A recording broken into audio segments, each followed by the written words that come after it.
Welcome back to the Chaos Corner. Okay, I have been missing in action for quite some time on my YouTube channel and my Facebook page. So I did a poll on my Facebook page to see what most would want to see first when I start making videos again. Resoundingly, I got decoupage as my answer. So that is what I'm going to do. But before I jump into making an actual decoupage video, I wanted to go over a couple of things that you could use.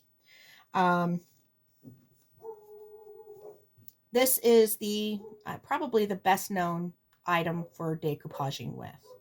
There are other things out there that are actually called decoupage medium, and you can get that as well. They work fine. Mod Podge is water-based sealer with a glue and a finish that can be used for all of that. A lot of people will say that you can make your own Mod Podge with watered down school glue. You can make a decoupaging medium with watered down school glue, but you cannot make Mod Podge with watered down school glue. The difference between watered down school glue and Mod Podge is Mod Podge actually has like a lacquer additive in it. So it actually seals it better, and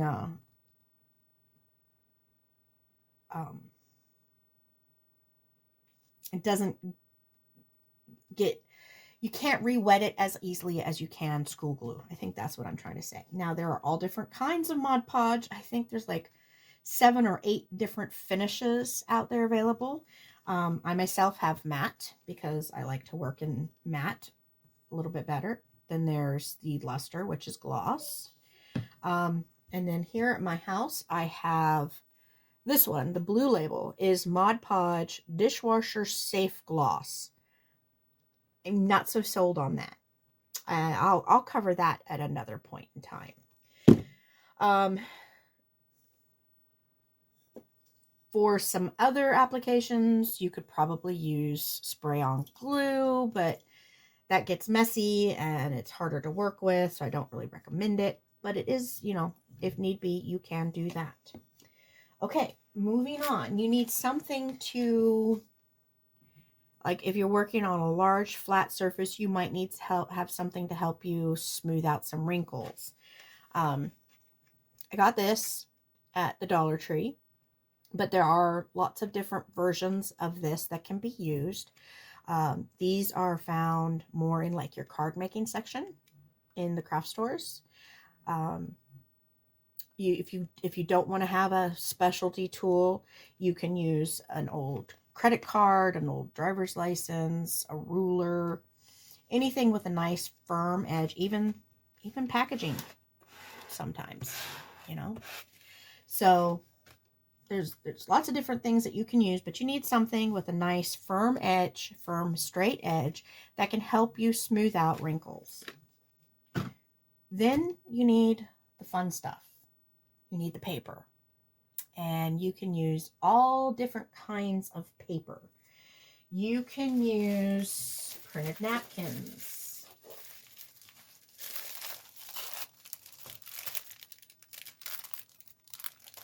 These are all still in their packages that I've been accumulating for a little while. This isn't a printed napkin. This is just a solid color napkin, but that's okay.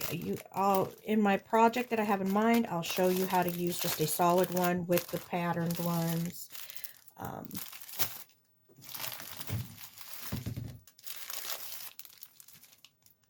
There's these ones.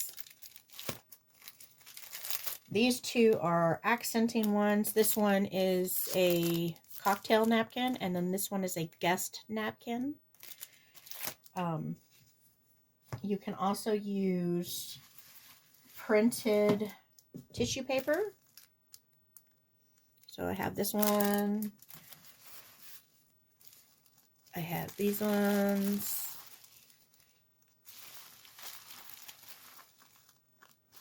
So there's all the, and then there's also the solid colors that you can use as well. And then you can also use wrapping paper. It's kind of hard to see this. I'll open this up later. I'll probably be using this on one of my decoupage videos.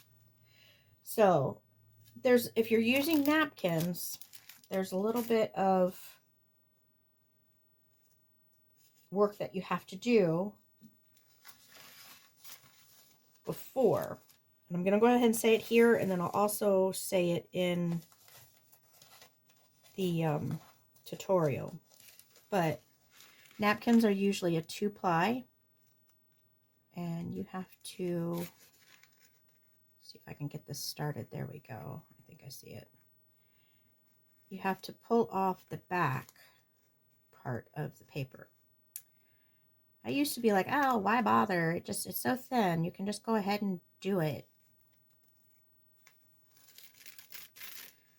without removing the back. But come to find out, if you remove the backing from the paper, it helps your piece, your picture, go on more smoothly than if it was the 2 or 3-ply that the napkins come in.